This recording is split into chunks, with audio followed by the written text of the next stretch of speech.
I think it's still loading. Just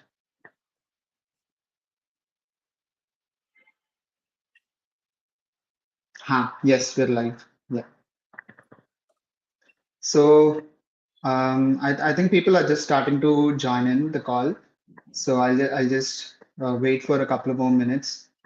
Thank you everyone for joining. We have also Priyam who is commented on the chat saying he's very excited about the topic. Thanks, Priyam. So Hey everyone, pleasure to be here and excited to cover this over the next half an hour or so. Yeah, so let's just give it like a couple of minutes and then get started. yes, 100%. So can one of the viewers confirm if we're audible and you're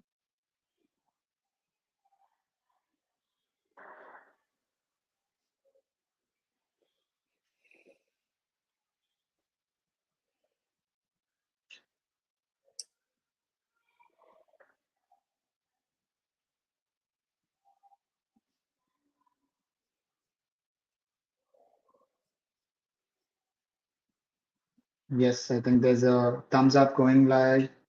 People are able to hear us. Some people are just started to join in. We will we can get started, Praveen. So yeah, everyone, thank you so much for joining us on today's LinkedIn Live. We'll be covering our analysis in terms of G2 buyer intent data, and like we have because of factors, we are a very data driven company. We have we regularly plan to do such analysis and give you insights on how how this data is being helpful to users in their buyer journey, and how you can make use of this data to actually um, give a personalized experience to your buyers and help you improve your GTM. So as we talk about GTM, we all know where G2 comes in. G2 for the uninitiated is a collection of reviews, user-driven reviews. It's a review site. Everyone in B2B knows G2, and we G2 is such an impactful channel in terms of the overall buyer journey, and we're here to cover those insights in today's call. So I'll let Praveen set the agenda and take it up while I share my screen. If anyone has any questions related to the data or the insights that we're sharing, please put it in the chat. We'll cover it at the end of the live. And yeah, so super excited to get it started. So just a round of intros. This is Ajay. I lead marketing at Factors, and I have Praveen over here, who's the co-founder, one of the co-founders, and CPO at Factors.ai. So we're super excited about all of the people who are who wants to join, who wants to understand the buyer intent today. And I know it's Friday; it's a little late in the evening, but thank you so much for everyone who's joining us. We can get started. Yeah, hi everyone. So, as Ajay mentioned, excited to be here and share our findings with you. So yeah, I mean, with Factors, we are fortunate to be working with over 270 B2B companies now. Many of them use G2. Like G2 is one of the top intent signals that most of our customers use today. So because of that, we have like a good view into how customers are leveraging G2 data. We work very closely with the G2 team. We do join QBRs, etc. So we have like a ringside view of how effective that data set is, how people use it today, in what cases have it really worked well for them, etc. Happy to share as much of that as we can over the next 30 minutes or so, and to take any questions as well. We'll keep it conversational. So Ajay would be sharing his screen and taking us through the slides.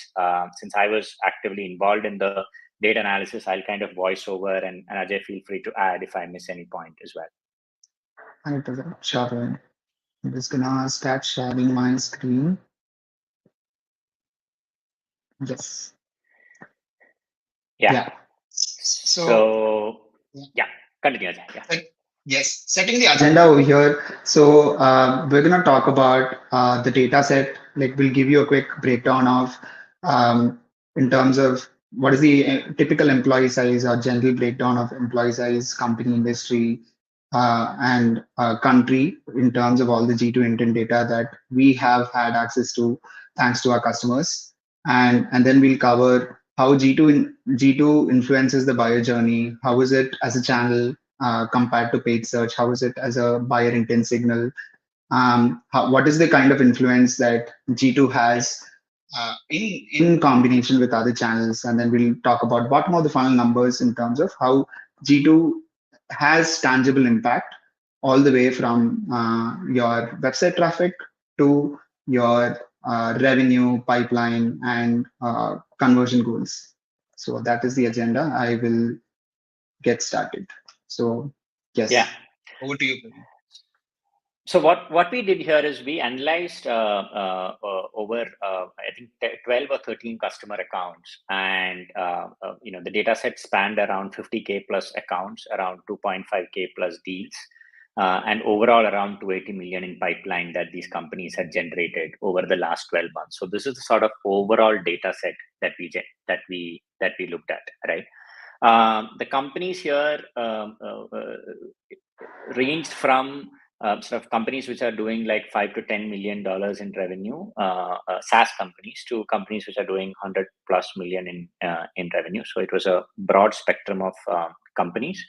And it also covered companies across sort of sub-segments within SaaS, like marketing technology to security and key management, etc., to sales tech companies as well. So it was a broad spectrum of companies that we picked. So it doesn't over-index on any one particular category as such. So the first sort of pie chart that you see here, it just gives a distribution of when you get G2 intent signals, right? From which markets do you really get G2 intent signals, right? And across these companies, when we looked at it on the average, what you see is that US is obviously predominant and dominates over the other markets with a 60% plus sort of contribution to overall sort of intent signals on G2. The second market which dominates is India, and then after that, Canada, UK, and then the rest of the world, right? So these are the sort of top four markets which contribute to over 80% of the signals that G2 kind of is able to give us. What this means is if these markets are sort of relevant for you from a go-to-market perspective, then G2 is a very good source of getting sort of third-party intent signals, which are also relatively bottom of the funnel, right? Like somebody is actually looking at reviews of your product category, which is very different from, let's say, they were reading about your category on the wider web. So for any SaaS company with a go-to-market sort of engine focused on these four markets, I'd say G2 is probably very relevant as an addition to your overall basket of signals that you use for sales and marketing, right? Moving to the next slide, in addition to the geography distribution, we also looked at the intent signals that we saw from G2, which were the companies or the industries that they were coming in from.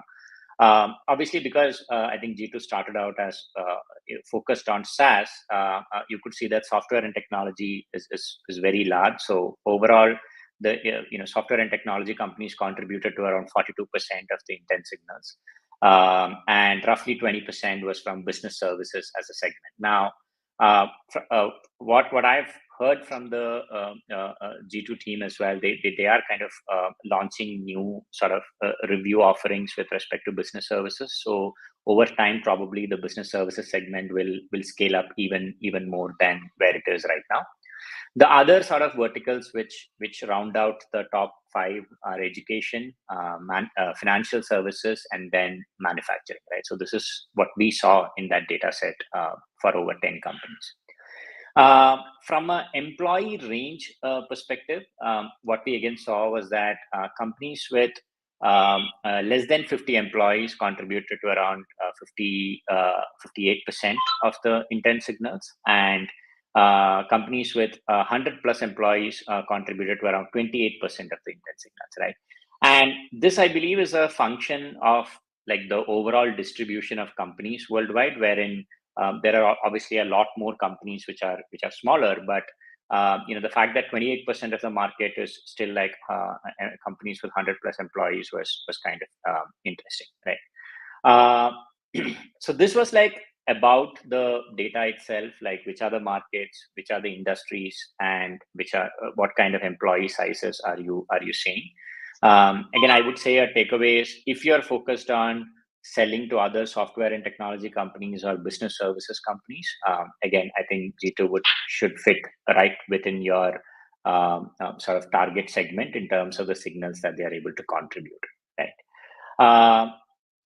Ajay, anything to add Yeah. here? Yeah, so I really find it fascinating that G2 has started also investing in the service-based sector to as a additional additional venture for getting reviews, because I feel there isn't a player like G2 in that space yet. So I find it that they made the right move and at the right time. So that is a really good, interesting information that I was able to get after seeing the data. Given our data set, we can see about 30% coming in from services. So it makes sense for them to focus on the next best segment to expand their market share. So that's a Yeah. really good. Yeah. So moving Yeah, on to. and I think it's also a natural segue, because from software, then there's always implementation services which are Correct. related to like a software purchase, right? So I think it kind of makes sense to say if you're looking at reviews for a very large software platform, they can also recommend service providers who are who have expertise in implementing that software for your sort of segment. And I think it plays well with one, attracting more enterprise sort of customers, as well as getting into non-SaaS as a vertical as well. So Correct. yeah, I would expect this traffic distribution to change significantly as the services vertical probably takes off, right? Yeah, moving on to the next slide. So when we look at the sort of main intent signals, these are not the only sort of six signals that G2 provides, but I've picked out the top 6 ones from a volume perspective, right? And I'll quickly kind of explain what each one means. So the first one is basically looked at your product page, right? So if I as Factors.ai has a product page on G2, so the signal essentially means that a particular company was looking at your product page on G2, right? So probably checking out your reviews, checking out your pricing on G2, right? The second one is looking at product category, which means that they didn't get to my product page, but they were looking at the category pages for the categories that we are listed under, right? And this might in some way be related to the subscription that you have, because your product might be listed under multiple product categories. So what this signal says is a particular company was looking at your product category, right? Third one is looked at alternatives, which is essentially that a company was looking at alternatives to yourself, so other companies which are listed as alternatives to your product within that product category. The fourth one is a very sort of high intent action of comparing your product with other products, which means that they are somehow in a zone of a more advanced research. You're in the consideration set, but they're also looking at specific other products which they are comparing you against, right? And the fifth one is saw an ad on competitors page. So I think for everyone who purchases a G2 intent plan, I think by default G2 also shows your ads on other companies' pages. So this essentially says that your ad was seen on a particular competitor's page by someone from this company. And the last one is looking at some of the grid reports. And so again, it's sort of like reviewing your category sort of listicle, but in this case, they're looking at it from a report form of industry specific sort of grid reports, right? So these are the 6 signals that we saw as being significant and at scale. There are others as well in terms of there's a pricing related sort of intent signal as well. But we restricted the analysis to these six purely based on the scale that these signals had, right? Interestingly, the scale was actually very different by each of these signals, right? So in the next slide that Ajay was going to, so here what you could see was that the each of these signals had a different scale. So obviously the alternatives category had the highest scale, and my guess here is that all of that traffic is coming from people who search for a specific sort of competitor's name on, let's say, Google search. They see like a G2 page for that competitor and then click through that to visit G2. So we saw that alternatives had pretty much the highest volume. The second highest volume was the category pages. So so that was interesting, that the primary entry point was still some alternative company rather than researching about the category, right? So that was like sort of one interesting sort of snippet.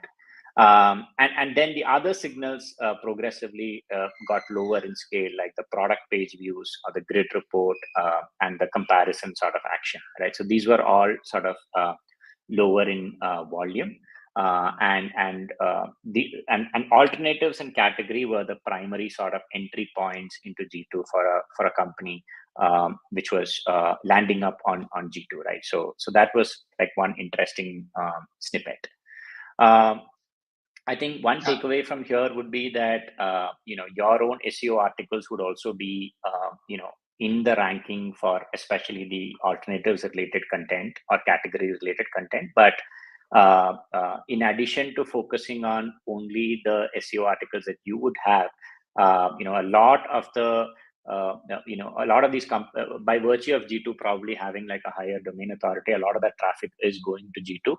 So you could think of this as equivalent of your own SEO efforts, just that, G2 is just giving us the signal of saying these are the companies going to alternatives pages and category pages. So yeah.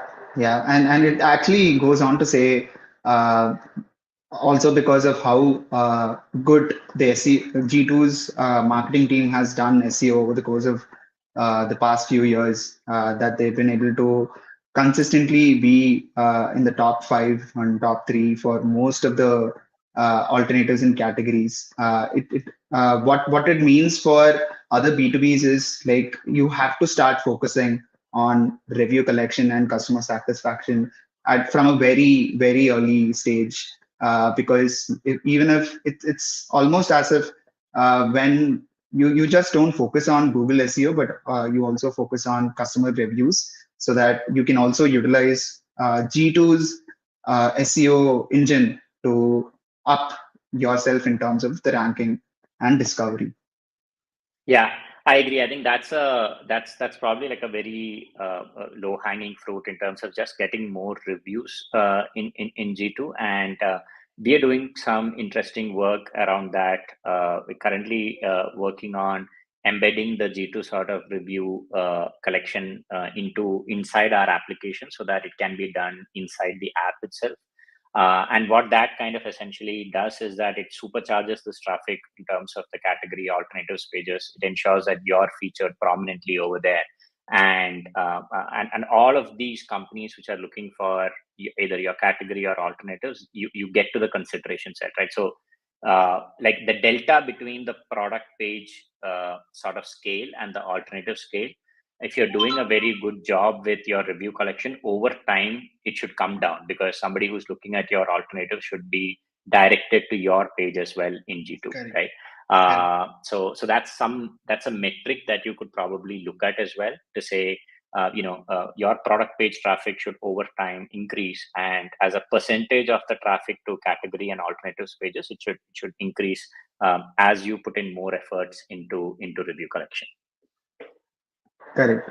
Yeah. And just to add on another point, I think it's also important that you choose the categories that you want to rank in, as well as the alternatives that you want to be known for on G2 with care, because that will also affect your perception, your buyer's perception of you and how like it will also impact your discoverability. So I think that is something that G2 team already does a very good job of in terms of categorizing and positioning you against competitors. But it also pays for you to take additional care to ensure you pick your alternatives in categories. Yeah. Going- Moving on, and what we did next was, once we looked at the scale of each of these signals, then we were kind of trying to figure out what is that typical sequence. So if I look at a bunch of companies who have done all of these events, or performed all of these actions, which is looked at alternatives, looked at product category, saw your ad, came to product page. So what is that sequence looking like? And what we saw was that the typical sequence was they land on the alternatives page. Most likely, they would have started their journey with like a search into a particular brand name, which could be like your competitor's brand name. And rather than clicking on any one of the ads, or in addition to clicking on any one of the paid ads on search, they also kind of went to the G2 page for that alternative category, right, or alternative product. From there, they backtracked into the product category inside G2. So most likely the buyer would have been like, okay, fine. In addition to this particular company, which are the other sort of companies in that product category? Or they saw an ad on the alternatives page. So one of these two ways, they actually then land on your product page, right? So this ad, which is step 3, is I think only supported today if you are a G2 buyer intent customer. So for folks who are not G2 buyer intent customers, that step is probably not relevant because it would not really happen. Again, the advantage of the ad is that for all the volume of traffic that G2 has into alternatives and product category, you're kind of trying to funnel that back into your sort of product page. And from the product page, then the people progress to the comparison action and comparing your product against the other products, right? So this was the sort of sequence of actions that we saw. And as we mentioned, obviously the scale is very different for each of this. So here we are looking at prospects or accounts which did all of these events. But just to clarify, alternatives is substantially at more scale than product page, right? So a lot more companies are looking at your alternatives or category as compared to the companies that are looking at your product or comparison, right? So this was the sort of overall sequence that we observed as being most common. Obviously, there were variants to this, so we've picked out like the most common one that we saw, but there are variants to these as well across companies, right? So in many cases, we saw that the journey started with product category also. But yeah, at the most common one was starting with alternatives, then backtracking to product category, then your product page, and then comparison. Got it. Yeah. Makes sense. Makes sense. Based on frequency and discoverability, that alternatives in product category volume is very high, and that hence it is the most frequent. So that makes a lot of sense. And yeah, going on to channel level comparisons. Yeah, so one of the questions that we keep getting from customers that we work with is, for example, how good is this intent signal, right? Is this really an actionable sort of intent signal? And how do you actually quantify that? How do you make sense of the quality of this intent signal, right?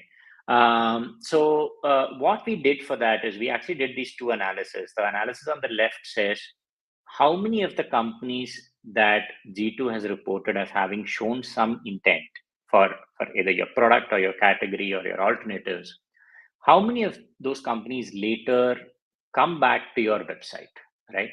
Now, if the signal from G2 is not very effective, then many of those companies would not be kind of coming to your website, right? But what we saw was that over I think a 60-day period, we could see that after G2 reported an intent signal, around 17.5% of those companies were actually later visiting your website, right? So this was one way that we were trying to quantify the effect of the signal, to say, when somebody says this company is interested in your category, even if you don't do anything about it, naturally you're seeing that many of those companies are further researching on your website, which gives you like a qualitative understanding of, okay, they must be hence interested, because otherwise why would they come all the way to your website, right? The second piece that we also looked at.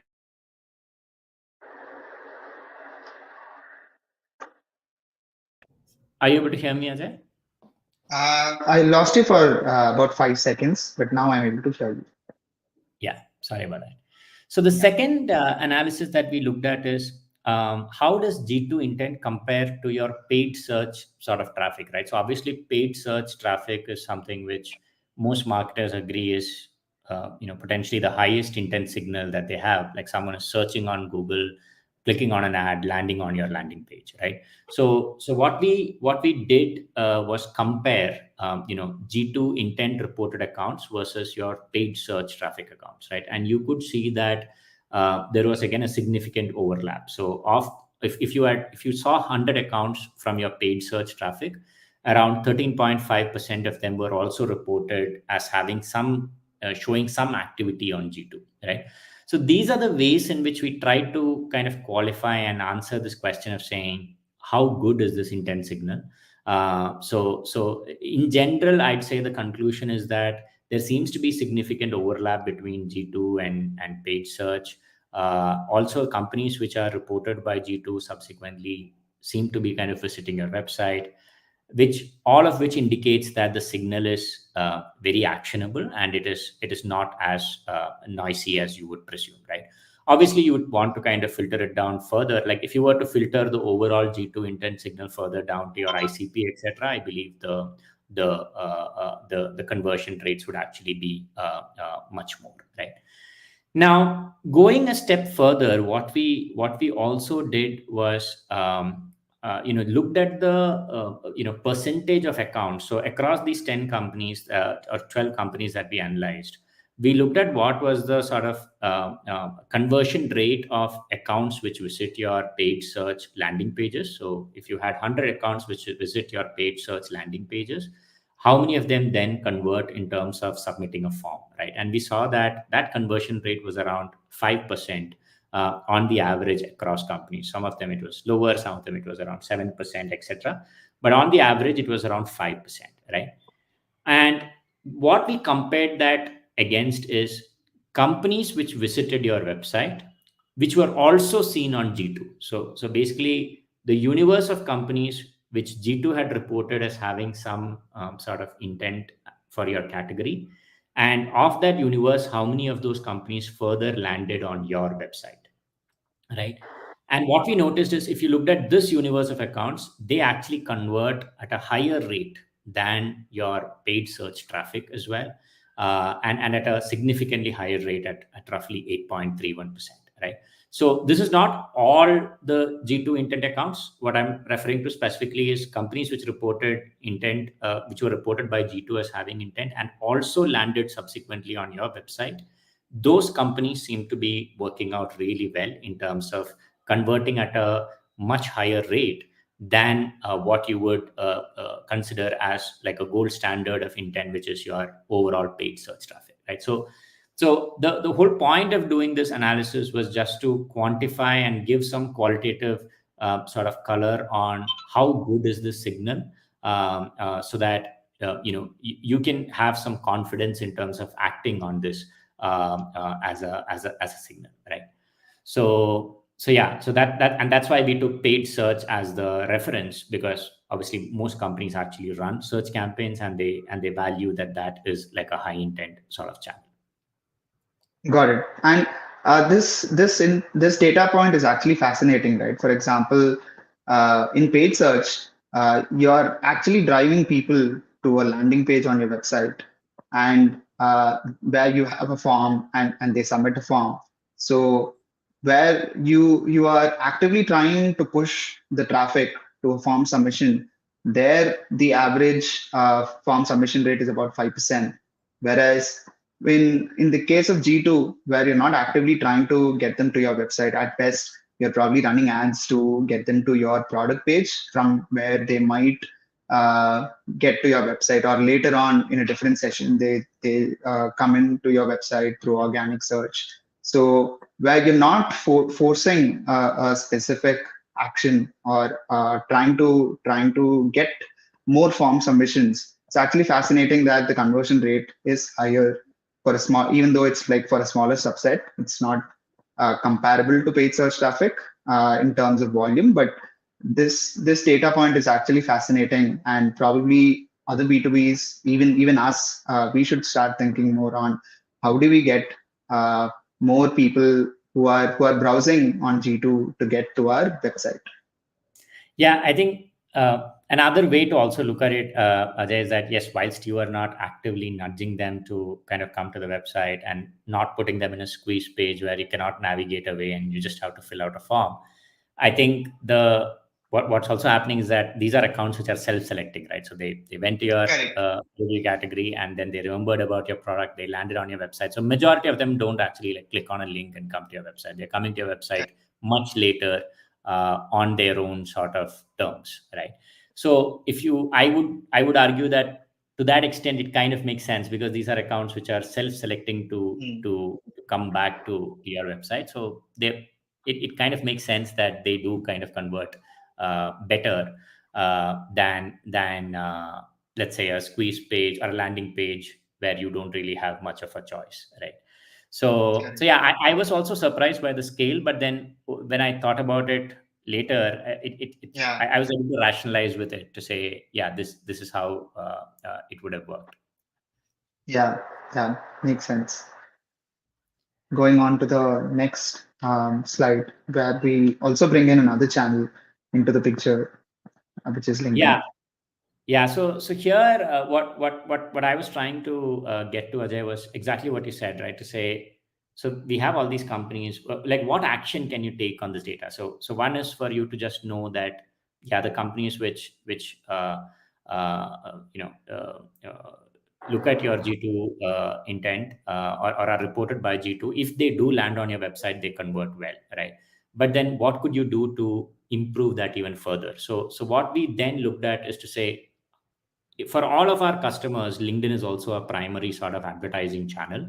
And some of our customers actually do a very thorough job of actually trying to advertise to all of these companies which are showing intent, right?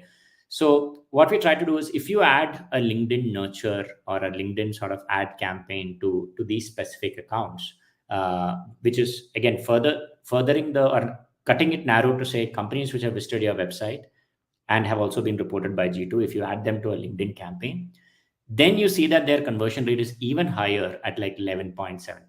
So the way to act on this data would be to look at that subset of companies which are reported by G2, also landing on your website, and push them into like a LinkedIn campaign. Ensure that they are seeing about you, that they are seeing your ad, seeing your value prop on LinkedIn. And if you were to do that, then your conversion rates are almost close to like 11.7%, as compared to 8.31% if you were to just let it be as is, right? So taking that proactive step in terms of nurturing through LinkedIn seems to pay good dividends in terms of like an improvement in conversion rate. Understood. And just a question but for the benefit of the audience, what kind of how can B2Bs right now retarget the companies that are coming in from G2 on LinkedIn? How can any company do that? So I think G2 has a direct integration with LinkedIn. So I think a lot of these audiences from G2 can directly go into LinkedIn as well. But I think the operative thing here is to look at companies which are reported by G2 and your website. For that, you can use either like any sort of visitor identification solution. Obviously, Factors is one of them that you can consider, but you could use any other solution as well, because you want to look at the intersection, because looking at the overall sort of accounts from G2, these numbers may not hold as we have mentioned here, right? So looking at that intersection of accounts and then nurturing them via LinkedIn is what we have seen as being the most effective strategy. Understood. Got it. Yeah. Yes.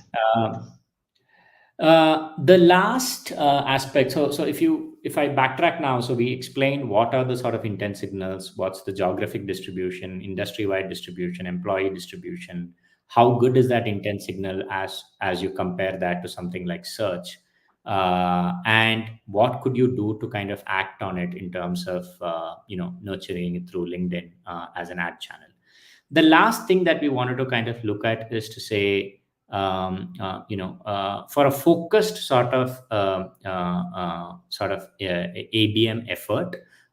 So this is not like a run-of-the-mill sort of SDR outreach to thousands of accounts.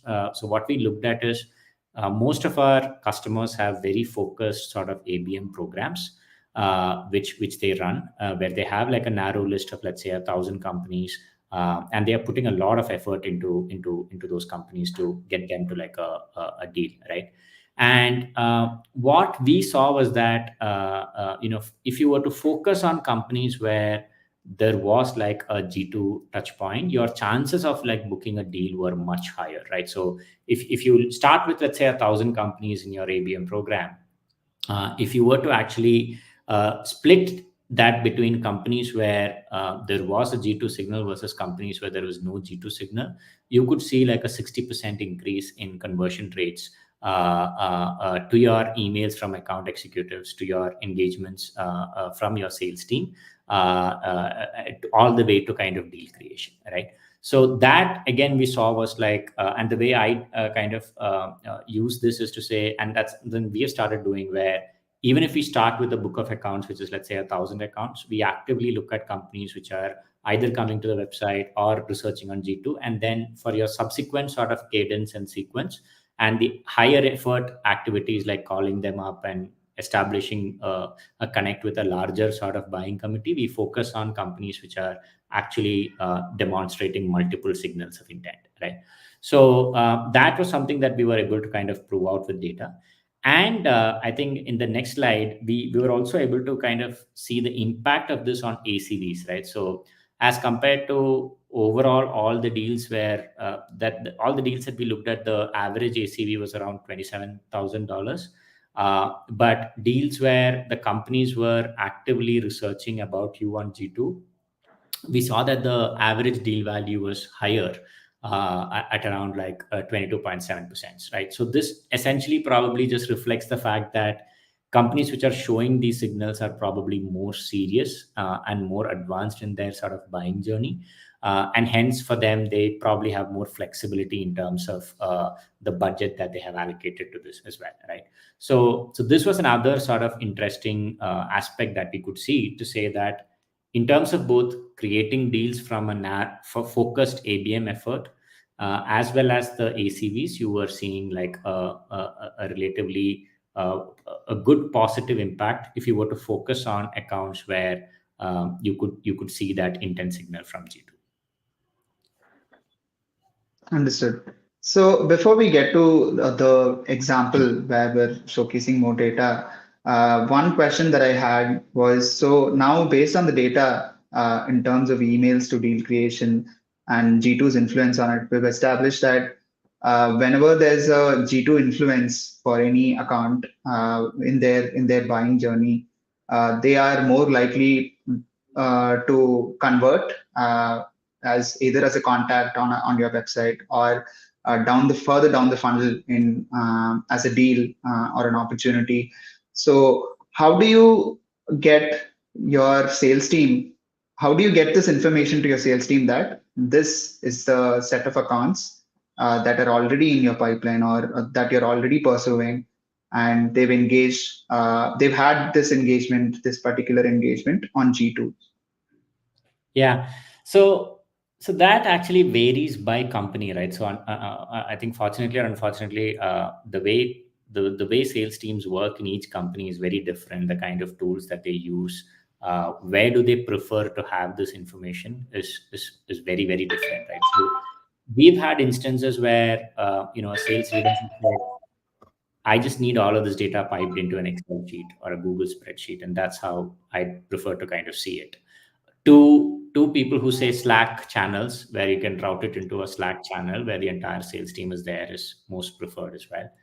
But what I have seen most commonly work out, and what I generally sort of recommend to a lot of our customers, is to use tasks on HubSpot or Salesforce, right? So rather than putting this in some obscure property which nobody really knows, when to look at and should they even look at it. I think the most impactful thing is to create a task for a particular account on the account owner to say, hey, we are able to see this sort of signal, and then kind of once the task is there, it becomes easier that you've got to disposition that task in terms of either maybe it warrants a reach out or it's just FYI, but the task needs to be kind of closed, right? So what I recommend is actually tasks and notes in HubSpot, more tasks rather than notes, so that it actually becomes actionable. And as a caveat, I'd say this is mostly if you're running like a very focused sort of ABM program with, let's say, a list of accounts that are really sort of like must win for you, right? Otherwise, it might get noisy. Like if you're kind of looking at a very large market, then it might get a bit noisy as well. So I think in case of companies which are running like a more focused program, I'd say tasks in HubSpot and Salesforce are probably the best way to go. Understood.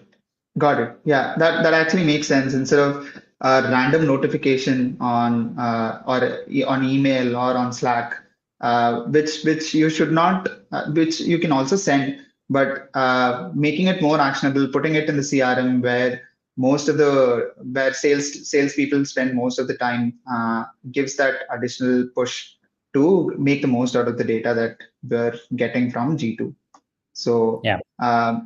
we'll now move on to the final segment where we're talking about like we're taking a specific example, one of our customers, and demonstrating the impact G2 has had on their funnel. Yeah. So this company is in the broader sales technology space, and we are looking at data for 1 quarter. And this is from inside the Factors product. We've just put like a screenshot of a particular screen. And what we have done is we've built 2 segments. One is companies which visited your website from paid search, and specifically comparing that to one G2 signal, which is compared with other products. Now, as a caveat, this is the signal which has the lowest volume, but the highest intent, right? So comparing with other products is one of the highest intent signals that G2 provides, right? Now, the first metric which says how many companies. So the numbers which are larger are for the paid search sort of segment, and the numbers which are smaller are for the G2 segment, right? So obviously, as you can expect, the volume of accounts that you get from search is almost nearly 30x of this very narrow signal from G2 of compared with other products. So if you got like 1.9k accounts from search, what you're getting from G2 for this company is 63 accounts from compared with other products, right? Opportunities created as well, there is a big difference, but the difference starts coming down. So 87 opportunities created from search, but 9 opportunities created from this segment of accounts of G2, which is compared with other products. Where it gets interesting is when you look at the pipeline, right? So, and you see that whilst the 87 opportunities from search contributed to almost 3 million in pipeline, like the 9 opportunities from G2 actually contributed to a much higher sort of pipeline volume of 100k, 900k, right? And here the difference becomes much smaller in terms of like 3 million to nearly 1 million, right? So we started off with search contributing almost 30x the number of accounts, and all those accounts are being worked on by your marketing team and sales team. They're booking demos, etc., right? And I mean, a subset of them, not obviously not everyone books a demo. Maybe 5% of those go on to book a demo. But interestingly, of the universe of, let's say, 63 companies that G2 identified, you're able to create opportunities in 9 of them, average ACV of around 100k, so that your pipeline is 1/3 of what you get from G2. In terms of win rates, again, you see that win rates from accounts from search is around 15%, whilst that for accounts from this G2 signal is around 22.2%. And even from a sales cycle length perspective for this company, that was from the time deal was created to deal was like closed won. You could see that it took 53 days for the deals created from search sort of traffic, and around 24 days for the deals from G2 compared with other products category, right? So the scale is definitely lower for some of these signals, but I'd say that the effectiveness is much more if you could kind of act on it. So that's what I'd kind of leave everyone with, to say, when you compare these segments of accounts, you get like really interesting sort of insights on how valuable those account lists are, right? So that's something that this was very, very intriguing.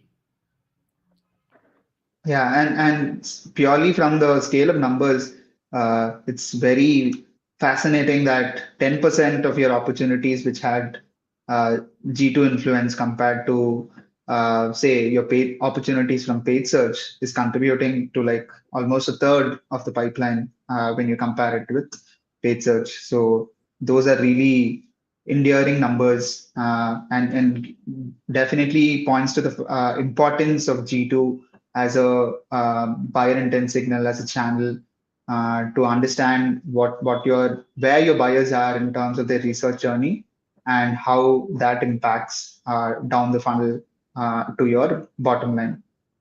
Yeah. And again, just to reiterate, here we have picked out one sort of intent signal which is of the most highest quality from G2, which is compared with other products. I mean, the same analysis can be done for the others as well, but at least this signal seems to be kind of like on the money completely.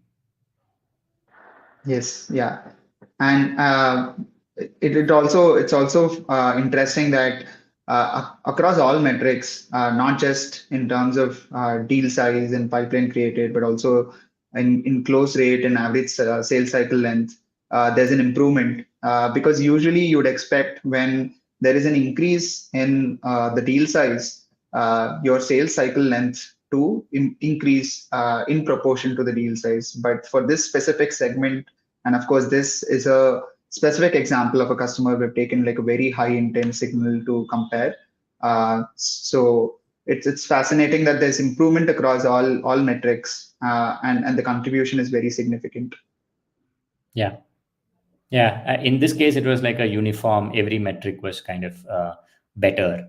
And for this company, one of the challenges they had was to kind of so the reason why we analyzed this particular company was in our QBR, we were discussing with them strategies of how to actually increase their top of the funnel.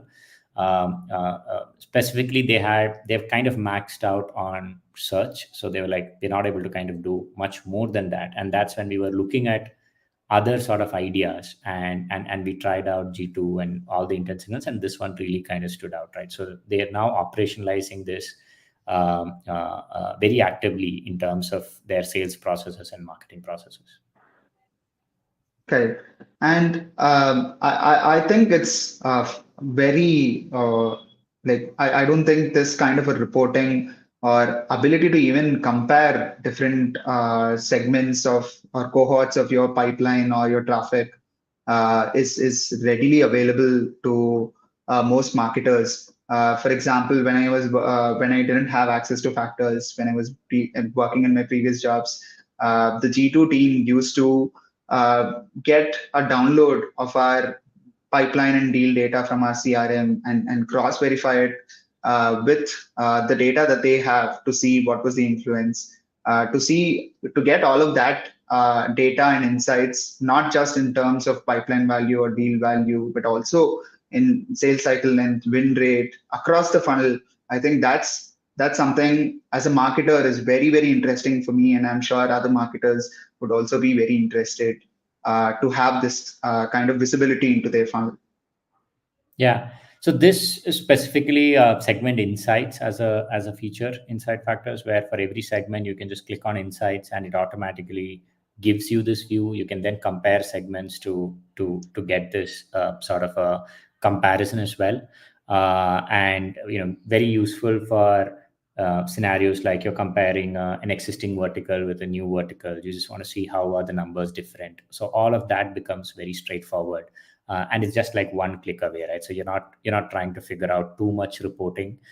It's just one click and you get all of this data.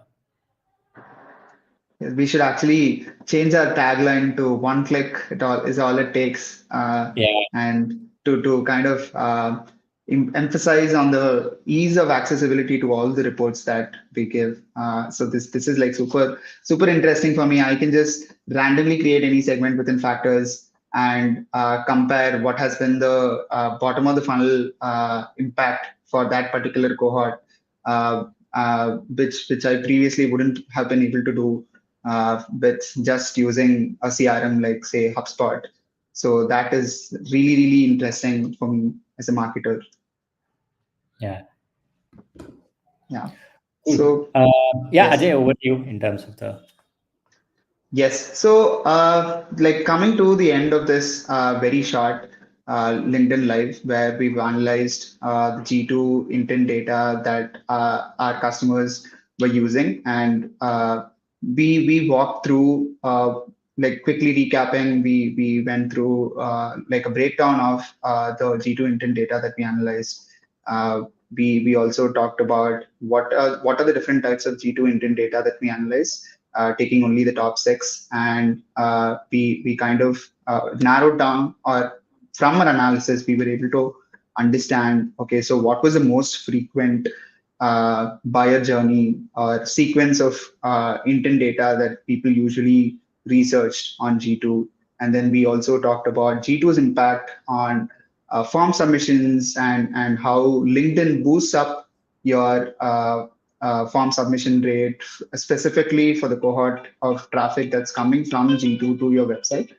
And finally, we also went through the bottom of the funnel metrics that for G2, and compared it with paid search as a benchmark, and we were able to understand that G2 is a very effective bottom of the funnel intent channel to understand what your buyers are actually researching.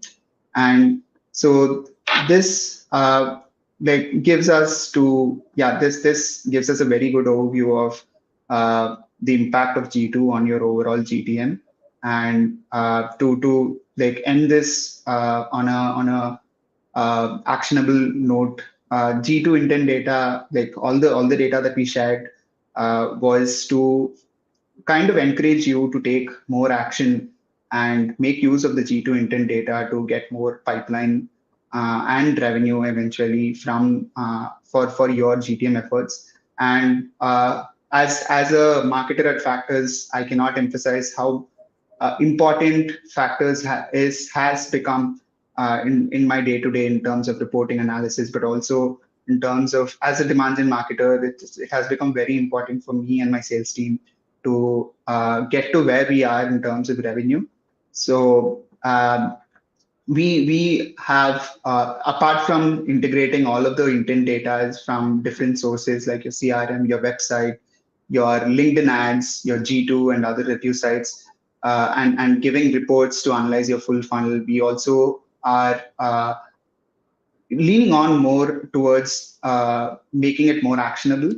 So we have other playbooks, like more automations coming up, where you can send all of the intent data that you're gathering from multiple places into LinkedIn to run ads to your sales team, either in the CRM, either in Slack, and also maybe help you set up automated sequences so that you can keep following up on this intent data without having to worry about your SDR team's bandwidth, and at the same time use AI to personalize. So these playbooks have become incredibly helpful for our own sales team, and we'll also be covering we'll also be sharing our own playbook that we use to run these automations in the near future.